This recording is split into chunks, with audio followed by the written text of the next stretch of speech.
In one of my previous videos, I talked about why I use this $25 Ulanzi light more than any other light that I have.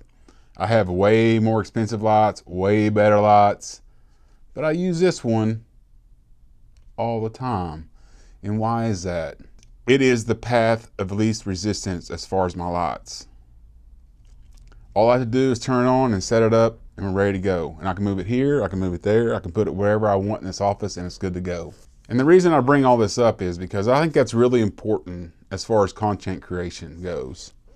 You might see a lot of different creators out there and they have these big fancy cameras and they have XLR mics, these Shure mics that are hooked into an XLR sound thing, and they record all their video separate from their audio, and it's a really fancy setup and it's really good.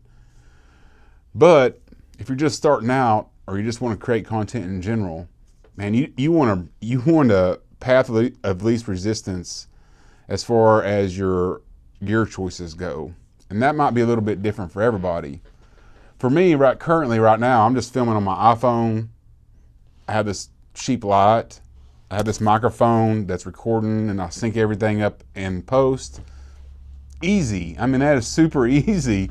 Now, it might not look as good as a professional camera in the end, but it'll look good enough to put on YouTube. I won't be embarrassed about the look of it at all. Now, of course, I do have way more expensive cameras and I use those all the time. And the reason I use those is because of course I want a better image when I'm filming stuff, when I'm doing other things.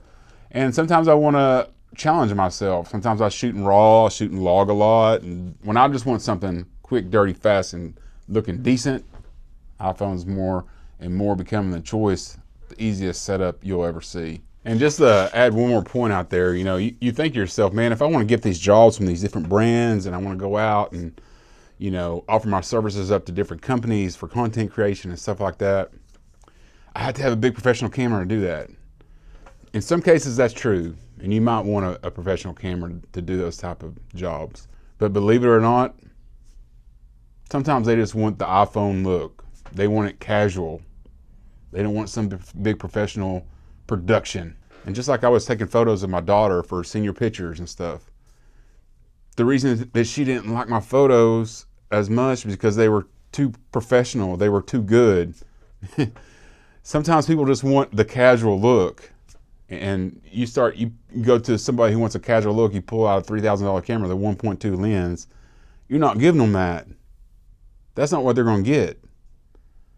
You give them the iPhone with the iPhone look, produce a good image with it and a good story, you got something going there. So just my advice for the day, if you're thinking about starting YouTube, or even if you've been doing YouTube for any amount of time, and you just get frustrated with all the gear and all the gear choices, and by the time you get it all set up and looking the way you want it to, you just don't want to do any content creation at all.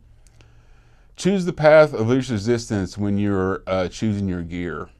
It just makes everything so much easier, a lot more enjoyable, and more fun to do. I hope this video has helped you. Thanks for watching, and we will see you on the next one. I'll tell you this right now, the iPhone 17 Pro Max, I love this phone. It's been great. I use it a lot. Bro, but this camera button is absolutely terrible.